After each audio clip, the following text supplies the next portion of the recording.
Qu'est-ce que le verbalisme chez les non-voyants ?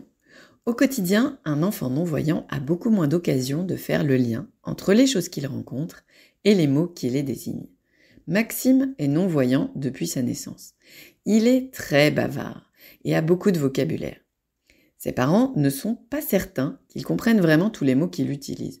Par exemple, il reconnaît très bien le bruit des abeilles dans un loto sonore, mais l'autre jour, il leur a dit qu'il pensait qu'une abeille c'était plus grand que lui. Et le mois dernier, il pensait qu'un avion c'était comme un escalier. Pourquoi la vue aide-t-elle à comprendre les mots ?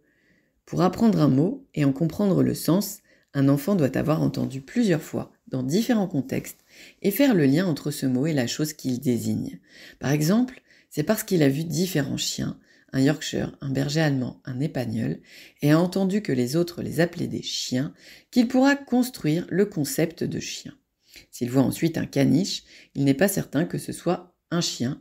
Il pourra le montrer du doigt en disant chien, les autres pourront alors confirmer qu'il s'agit bien d'un chien. Alors que s'il montre un chat en disant chien, ils lui diront qu'il se trompe, que c'est un chat. Cela lui permettra d'avoir une idée plus précise et complète de ce qu'est un chien.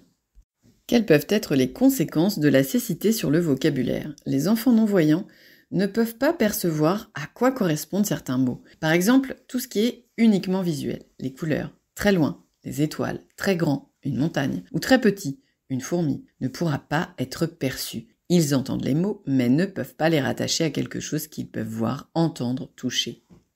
Pour d'autres mots, ils peuvent percevoir l'objet qui s'y rattache, mais auront besoin d'une aide pour faire le lien entre le mot et ce qui est perçu. Par exemple, un enfant voyant n'aura pas de difficulté à comprendre ce qu'est un micro-ondes en voyant ses parents réchauffer les aliments dedans.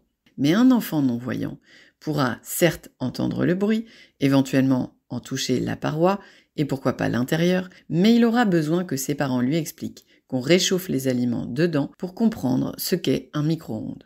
Enfin, s'il n'entend le mot que dans certains contextes, il peut se faire une représentation faussée du sens du mot. Par exemple, si Maxime n'a entendu parler des abeilles que dans son loto sonore, ou dans une histoire audio où le cheval de l'héroïne était effrayé par une abeille, il peut reconnaître le bruit et savoir que c'est effrayant, mais se le représenter comme un gros monstre bourdonnant.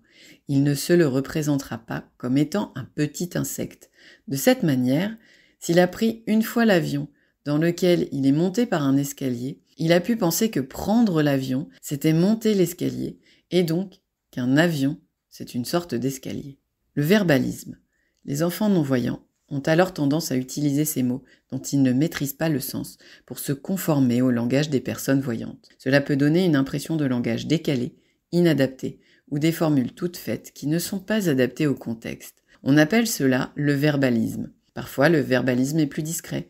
L'enfant donne l'impression d'avoir beaucoup de vocabulaire, mais lorsqu'on lui demande d'expliquer les mots qu'il emploie ou de les utiliser dans un autre contexte, il en est incapable. Que faire pour éviter le verbalisme ? Il est important, dès que l'on peut, de faire entendre, toucher, sentir, goûter tout ce que l'enfant rencontre dans son quotidien, même s'il le connaît déjà. Cela lui permettra d'identifier des choses dans différents contextes et de construire les concepts.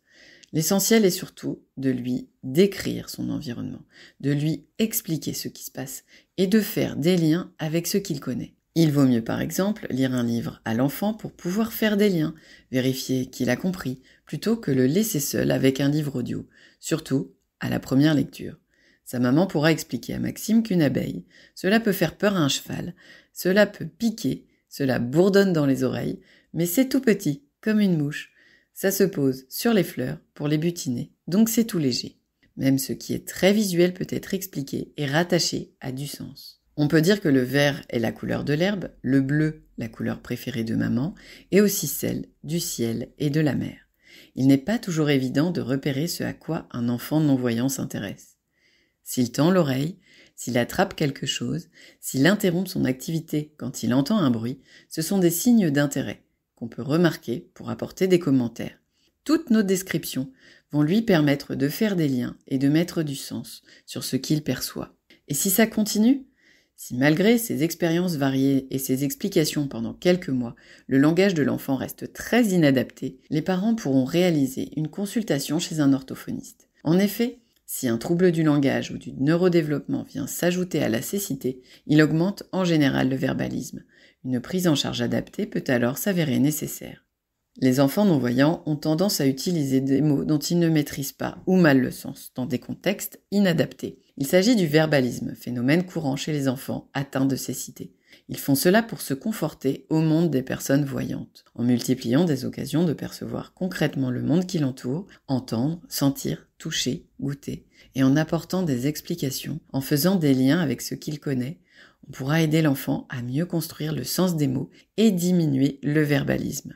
S'il venait malgré tout à persister, il est possible qu'un autre trouble soit présent en plus de la cécité, et une prise en charge orthophonique peut être alors nécessaire.